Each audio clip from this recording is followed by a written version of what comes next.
voulez participer à un triathlon Ironman et vous avez pour objectif de ne pas terminer la course? J'ai un tas de conseils pour vous, pour réussir votre projet et pour ne pas terminer un triathlon. Dans cette première vidéo, nous allons voir tous les conseils liés à l'entraînement.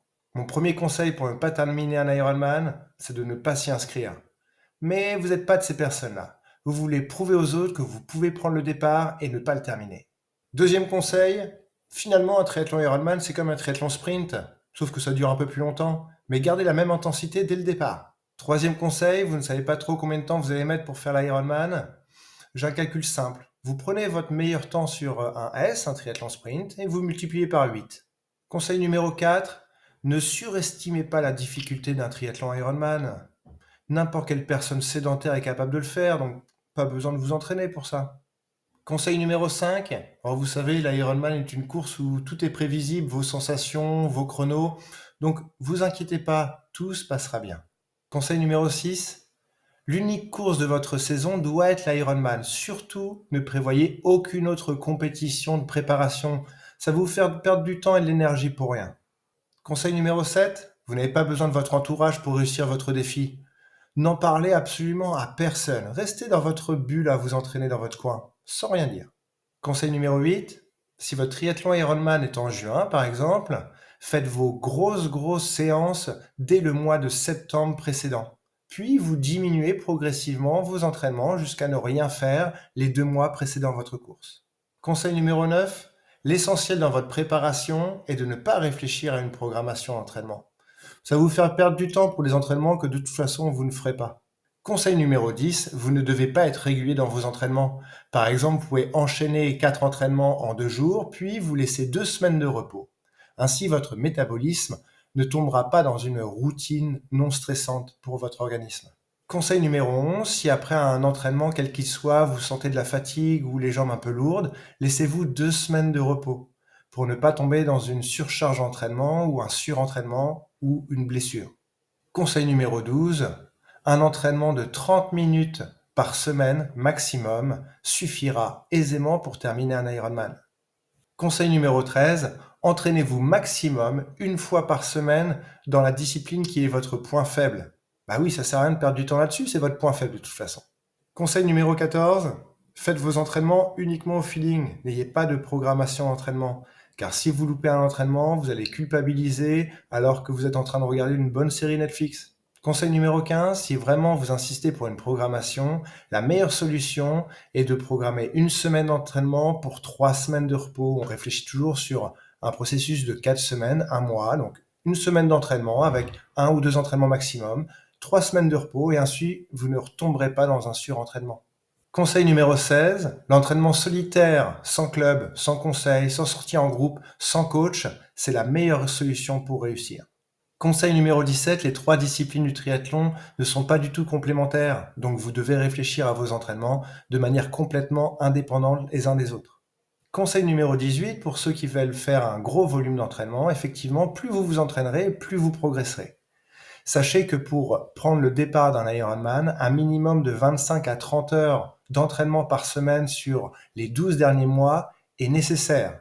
Conseil numéro 19, n'écoutez que vous.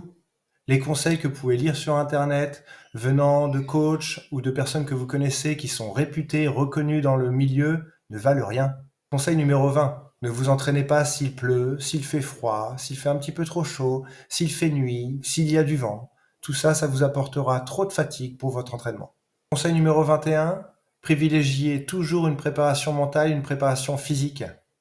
Le meilleur exemple que je peux vous donner, c'est de boire une bonne bière devant un résumé d'un triathlon Ironman à la télé.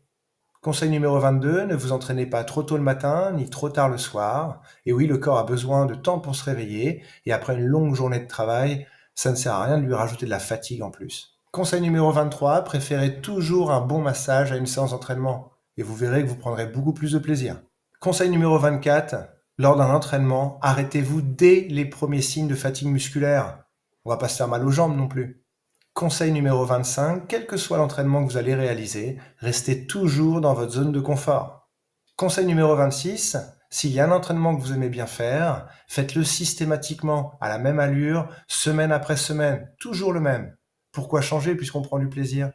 Conseil numéro 27, à chaque entraînement, faites toujours la même boucle et essayez de battre votre record jour après jour. Conseil numéro 28, si vous préférez le vélo à la course à pied, vous pouvez très bien remplacer un entraînement de course à pied par une sortie vélo. Et oui, sachez que seulement 15 minutes de vélo remplacent 1 heure de footing. Cela s'explique par le fait qu'il faut déplacer le poids du vélo en plus de le poids de notre corps. Conseil numéro 29, il est très important de toujours s'entraîner à la même allure, que ce soit en natation, en vélo ou en course à pied, une allure lente que vous garderez tout le temps, sans jamais en sortir. Conseil numéro 30, la durée d'une sortie longue ne doit pas dépasser 20% du temps prévu lors de la compétition. Par exemple, vous avez prévu de mettre 6h30 sur le vélo lors de votre Ironman, eh bien 20% de 6h30, c'est 1h18. Votre sortie la plus longue en vélo ne doit pas dépasser 1h18. Mais prenez garde, si vous sentez une quelconque fatigue musculaire avant ces 1h18, surtout arrêtez-vous. Conseil 31, votre entraînement le plus difficile et le plus long doit se faire seulement 2-3 jours avant votre Ironman. Il doit représenter 2/3 du temps de course. Si vous avez prévu de mettre 12 heures lors de votre Ironman, eh bien faites un entraînement long et intense de 8 heures. Seulement 2-3 jours avant votre course pour arriver en forme le jour de votre compétition. Conseil numéro 32, l'hiver est la pire saison pour le triathlète. Alors restez chez vous. Les premières compétitions sont dans 6 mois. Vous avez le temps, prenez une bière. Conseil numéro 33, si vous n'avez pas d'idée d'entraînement à faire pour vous, récupérez des entraînements de triathlète pro et faites la même chose. Ça marche bien pour lui, pourquoi ça ne marcherait pas pour vous? Conseil 34, lors de votre préparation spécifique pour l'Ironman, planifiez une compétition par semaine pendant toute cette période et ne faites aucun entraînement entre chaque compétition. Cela vous préparera mentalement et physiquement. Conseil numéro 35, si au dernier moment vous vous dégonflez et que vous ne voulez pas prendre le départ de votre course, simulez une blessure en présence de votre entourage. Et si vous êtes seul, postez sur les réseaux sociaux votre soi-disant blessure. Conseil 36, en cas de vraie blessure, par contre, allez vous entraîner. Augmentez le volume et l'intensité de tous vos entraînements. N'allez pas voir de spécialistes, ils n'y connaissent rien.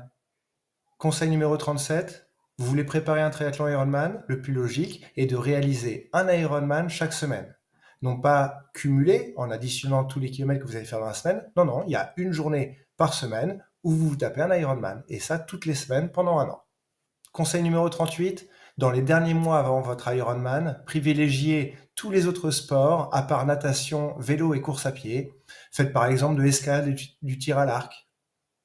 Conseil 39, la semaine précédant votre Ironman, entraînez-vous tous les jours avec des entraînements longs et intenses. Ce sont ces derniers jours-là qui vont vous faire progresser. Conseil numéro 40, que vous soyez fumeur ou non fumeur, il faut fumer énormément. Vous serez beaucoup plus à l'aise lors de vos compétitions. Conseil numéro 41, pour corser un petit peu un Ironman qui est déjà facile, faites un pari avec un ami. Par exemple, de nager avec une pierre accrochée à votre combinaison, de tracter une remorque en vélo ou de courir à reculons lors du marathon. Donc voici mes 41 premiers conseils pour ne pas finir votre premier triathlon Ironman. D'autres vont suivre, donc restez connectés.